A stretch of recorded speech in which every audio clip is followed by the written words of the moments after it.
Hello YouTube, this is Dragon Chalice, and welcome to episode 0.5. This is going to be a explanation of the mod lists that Zynga's female counterpart, Zasha, will be using. The only difference is Zasha will not have alternate start.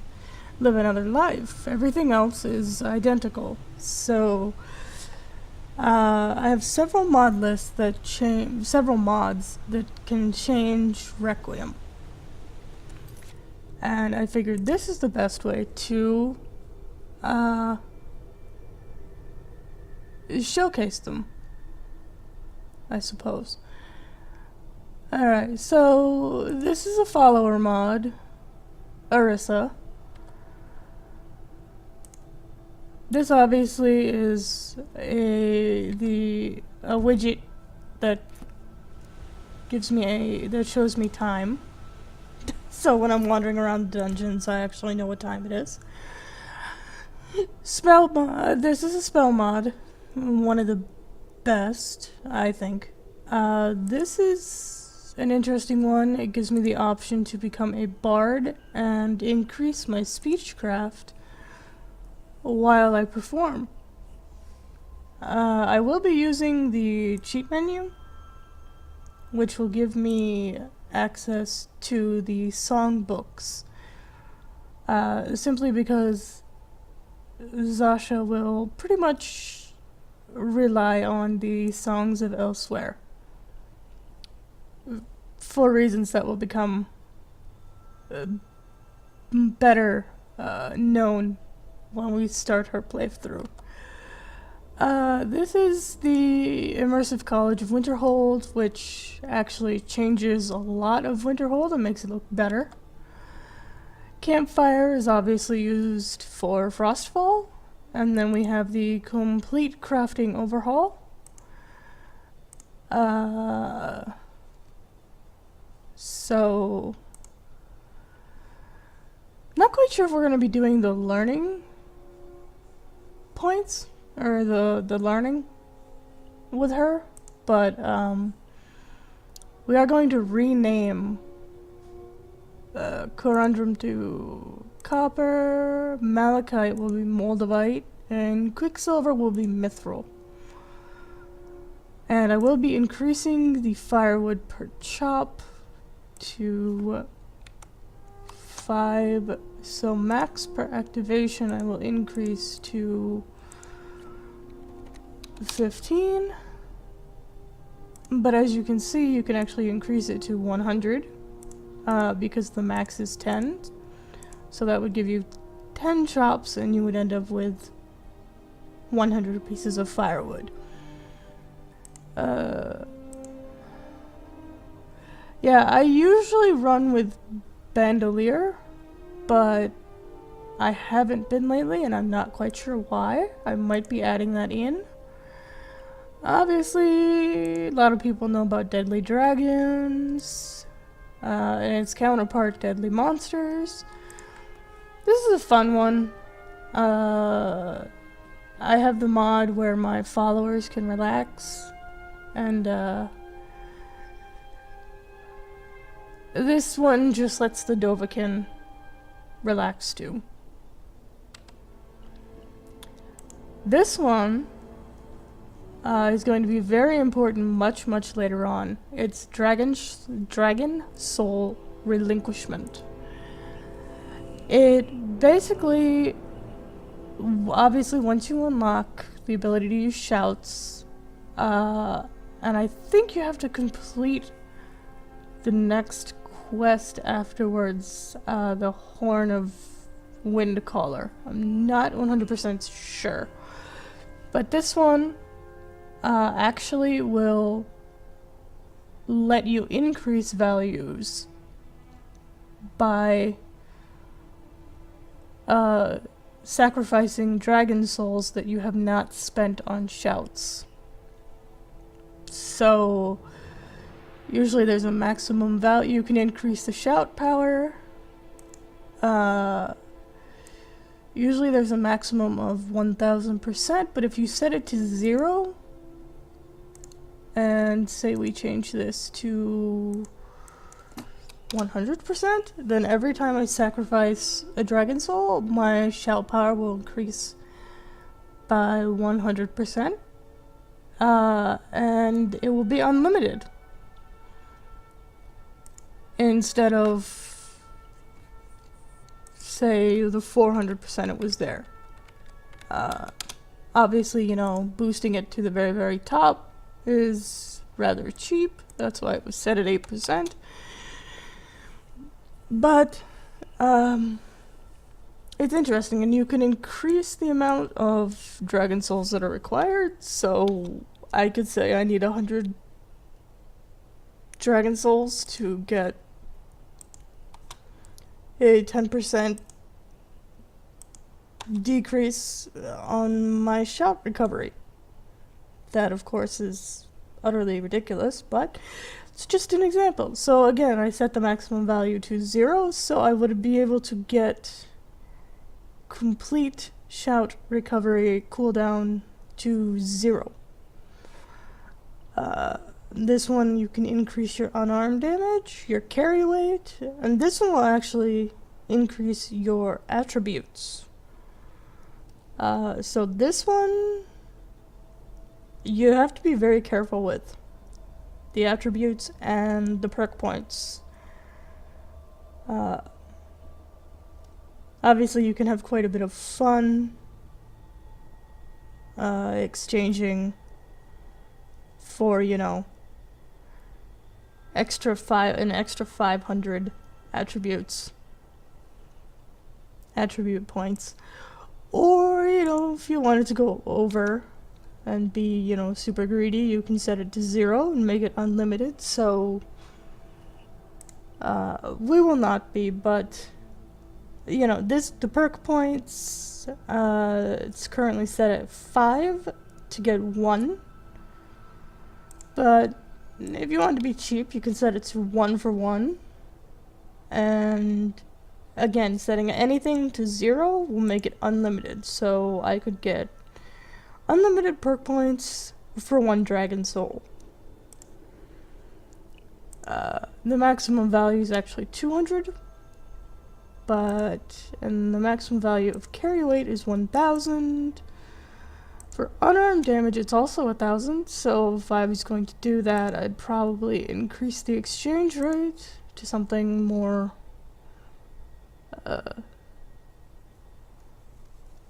even, I guess. I'd probably do 50.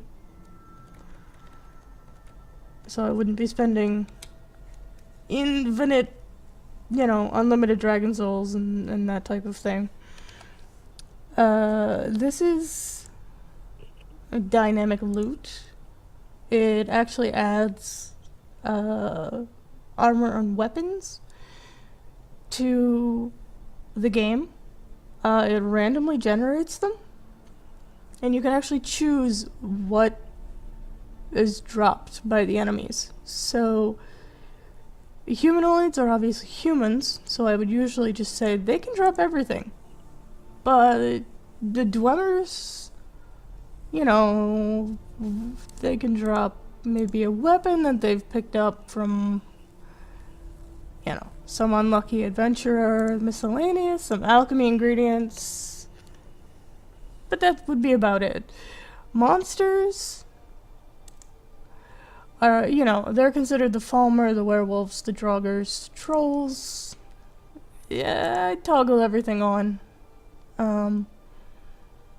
Not so much for the trolls, but for the werewolves and the Falmer. But, I mean, I can't really be that picky. The animals, you know, mud crabs, wolves, mammoths, I'd probably say, yeah, they can drop some alchemy ingredients and miscellaneous stuff. But not that much. I mean, would they really eat gold? Would they eat a weapon? Would they eat armor? I mean, so that one's a fun one you can pick. Dynamic things, a lot of people probably know this mod. Unfortunately, with the switch to the legendary, I'm sorry, the legendary patch for Skyrim, this is semi-broken. A lot of the barrels don't work, but that's okay to me because I just use it for the training speed.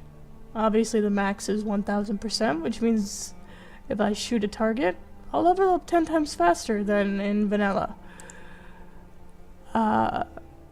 This I think is broken as well.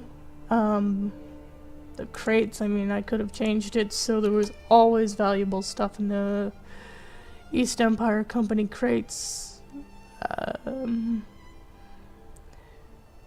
This one, you know, when you find a mammoth tusk, you can use a war axe, I think, or a pickaxe, and it would give you an actual little cutscene of you removing the tusk from the mammoth skull.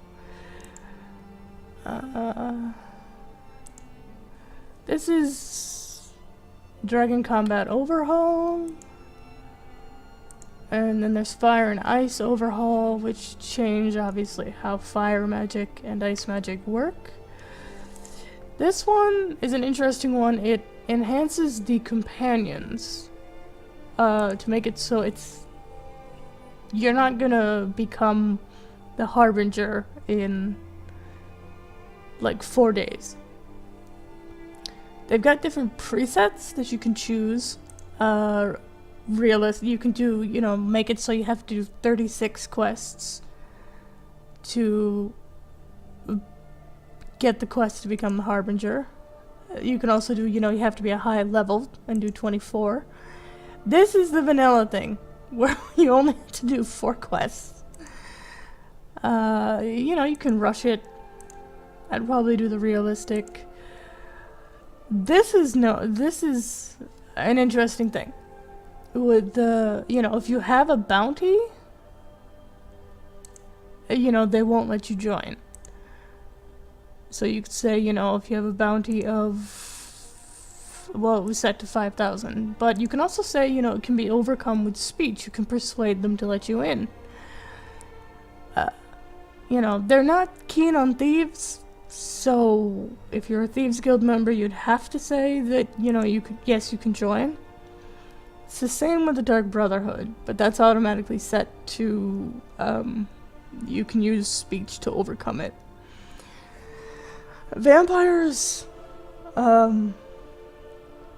you can set, you know, that they can't join at all, or, you know, you can be ravenously hungry and Kodlak will still let you join. Usually I just leave it at stage 1 because I'm not a vampire. But they've got different, you know, requirements for the quest, like before my trial, which would, you know, before the circle, before Kodlak's request, and it's, you know, it makes sense. So, like, you have to do for this one, for my trial, you have to do a quest for each circle member. Again, you have to do a quest for each circle member. And it makes sense if you do, you know, days past. So, we'll say, you know, you became a werewolf. You need to take a month and get used to your blood, you know. You can add missing quests, and the Radiant quests can be changed. You can also upgrade or change the amount of gold that the quest will give you. So if you want, you can just max everything. So if you were level 70, you'd automatically get it. Yeah. These change the shield siblings that are kind of useless. but they will actually train with you now. So, and then, yeah. With the beast blood, you can change it so you can jump between being a vampire lord and a werewolf unlimited amount of times. You can only do it once, which would actually be the first time in the Underforge. Or you can do it once more after the Underforge. I usually put it to unlimited, not that I know why. So then of course there's the extended UI, which you know, makes the UI, the skills UI look better. This is the one that's going to be one of the keys to... How do I get rid of you? I don't get... yeah, let's... Okay. Yeah, I've totally, hacked him. Set everything to max. But I'll show that mod, later. This is another magic mod. Obviously Frostfall, immersive armors. I have immersive weapons too. Immersive creatures. This is another follower mod that I really love. Indigo. These I haven't really played with, but I hear they're really good. And then this is a quest slash safe house display mod. It adds a museum in Solitude that will display everything from the game, pretty much. This is one of the more well-known werewolf modifiers. This adds more interesting loot to the boss chests. So instead of getting like 100 gold, and some arrows, you'd actually get, you know, maybe some gems and that type of thing. It does it to the vanilla boss chest, Dawn Guard, the treasure map chests, and obviously, you know, when dragons die. Vendors, the Khajiit caravans, and Magik. I know I said that wrong. They'll actually sell it, which makes it interesting. This is another fun part. Cursed items. They can be found. You won't actually know that they're cursed, but they'll have negative effects on you. And these two actually sell the ability to remove the curse. And then there's new artifacts and new alchemy ingredients. So it's a fun one. This is a new one, more HUD, where I just leave it at auto.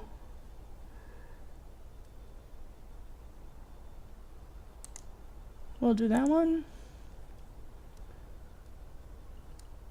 Not sure. I haven't really played with this one, so I'm not quite sure. This is a player home mod that can be found, Dawnstar.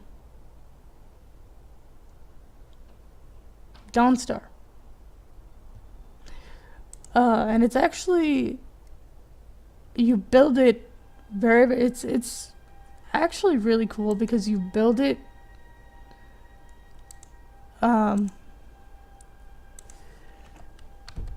bit by bit. It's not something that you can just go out and buy the pieces to automatically have your home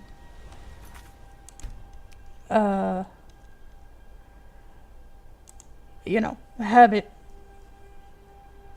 immediately done. And it's got many different rooms. The basement actually has a metery in it.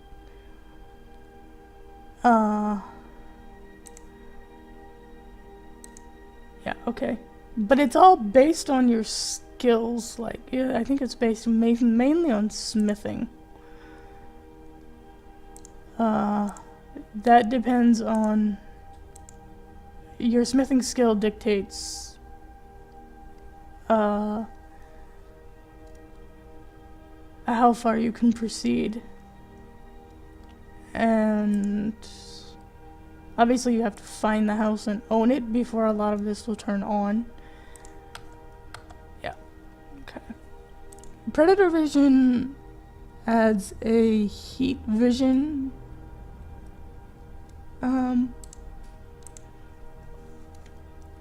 like ability to werewolves.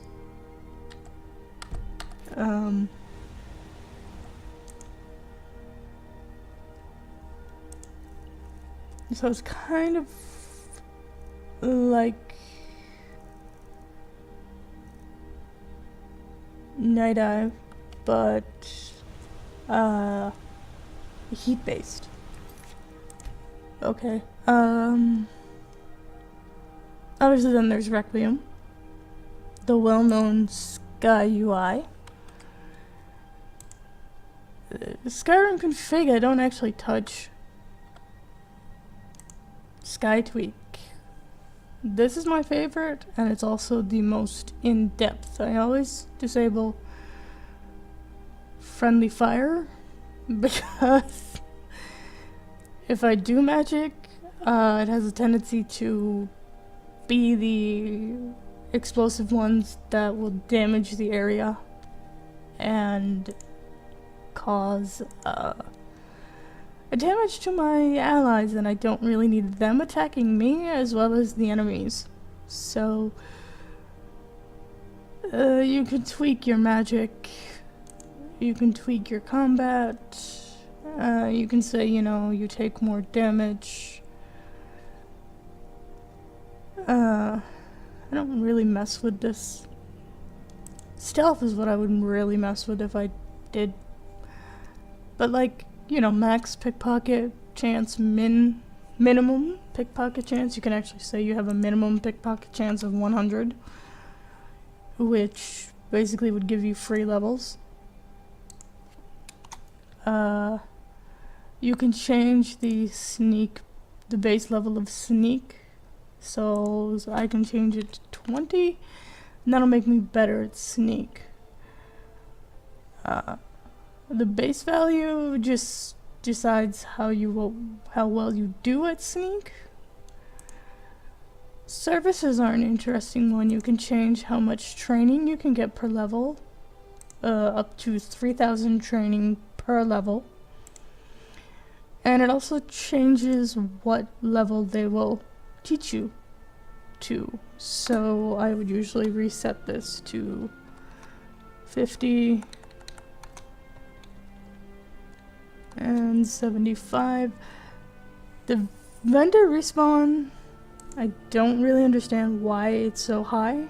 I never have. And I don't like the training costs being insanely high. You can actually make it 0, so it won't actually cost you any gold at all, which is kind of not good. But I usually just set it to 1. Yeah, 40 times the cost of master training. I don't think so. This one, yeah, you can change your magic, you can modify your attributes a lot. So you can say, I've got 0 magicka, all the way up to, as you saw, 10,000. And because I got Frostfall installed, I've got the bonus. This one you can change your carry weight to 1,000. You can also add dragon souls. You can add 1,000 dragon souls. You can, you know, massively increase your shout recovery multiplier, or you can make it 0. This will show your resistance to the elements. So we can say, you know, we have a we're super awesome. And our magic resist, so we resist magic 100%, we resist fire 100%. I mean, obviously with Requiem, it's not going to do 100%, but it's still interesting. Like perk points. You can say you have 255 perk points, or you can just say you have 0, or anywhere in between that. You can also change the time scale. It's not advised that you go lower, because that tends to break quests. I usually leave it at 12, but you can make it 100. That makes it insanely fast, actually. Vanilla is 20, so I usually leave it at 12 or even 10.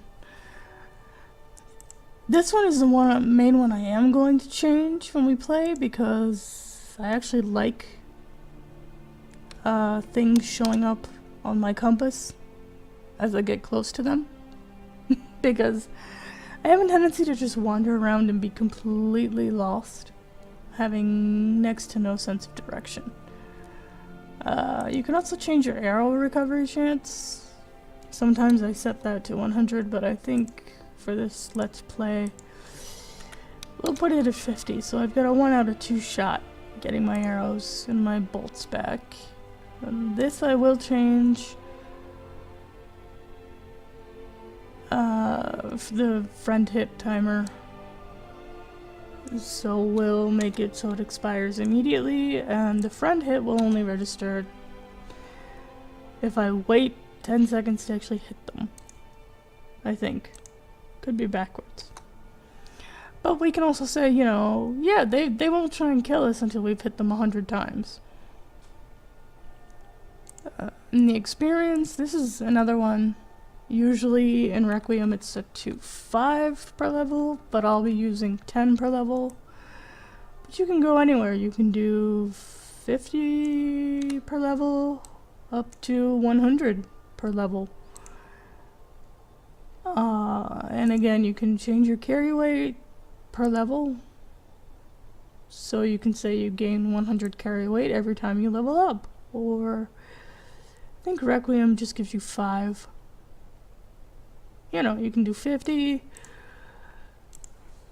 These I don't really use because they just make an already hard game almost impossibly hard. So yeah, we already basically have this with Requiem installed. Sneak tools. I mostly use it for the crafting, because you can make noisemaker arrows, you can make oil arrows, you can make fire, you can make water arrows. That's the other one. The noisemaker arrows act as the arrow version of throw a voice shout. And then obviously the super important take notes, which will be extremely used in the Let's Play. The notice board is a fun one in that it gives you a bunch of different radiant quests that you can do by looking at the board. Since this is Requiem, and usually the beasts, usually everything they give you, you could be level 1 and go to the notice board in Riverwood, and it would give you a quest to find some Dwemer armor. It's actually done that to me before. But you can say, you know, you can multiply the gold, so it's 1,000 per your level. So, I mean, you can get some really, really easy gold if you modify it a lot. But if I did, I'd probably just do like 1. Haven't really played with this one. This is Thieves Guild requirements. And this makes it so Brynjolf will not actually approach me the instant I walk into Riften. My sneak skill has to be at least 25. I need to have picked at least 25 pockets and stolen at least 250 items. The city influence quest, I can make it so Whiterun, I need to do 30 jobs in Whiterun because I'd get Whiterun a lot. I can also say that, I can't complete the job, I can't start the third quest. I don't remember what the third quest is until I've done 100 jobs. Now, obviously you wouldn't do that, but you could say, I need my sneak skill to be 50, my pickpocketing's gotta be, say 75, and we'll just say for the heck of it, we gotta max out lockpicking. Can also change the amount of gold needed to complete the Bedlam job to up to 5,000. And it will actually tell you how many Radiant jobs you have completed. Alright, so this is Thunderchild Shouts. I usually change this so it gives... Well, usually I just max it out. But it gives XP, shouting gives speech XP, I'm sorry. Usually it's set to 0, but I'll probably just set it to 1. Scripted healing, because Requiem doesn't actually heal you. I might, increase that, I don't know. Timing is everything. This is the preset that I will be using, because Requiem is insanely hard. So as you can see, the miscellaneous quest, the lowest, like the hunt for Grimsever. That's not Grimsever, this one is. Whatever this one is, it's 45. I have to be level 45. For werewolf encounters and the Thalmor squad, I'm not gonna have to deal with assassins trying to kill me at level 5. They'll be level 50, and by that time I'll be a member of the Brotherhood, so it shouldn't be that much of a problem. But like the bounty, not that I really plan on getting a bounty, but because Requiem increases the bounty to 10,000 gold, it doesn't make any sense to leave it at the default 5,000.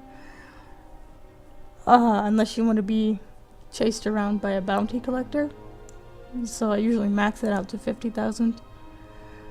And again, the same with the hired thugs. I usually make it so I have to steal at least 1,000 gold worth of stuff. I don't actually remember the default value. I should have looked at that. But yeah, Hearthfire isn't going to start until level 45. Because level 9 doesn't make any sense at all.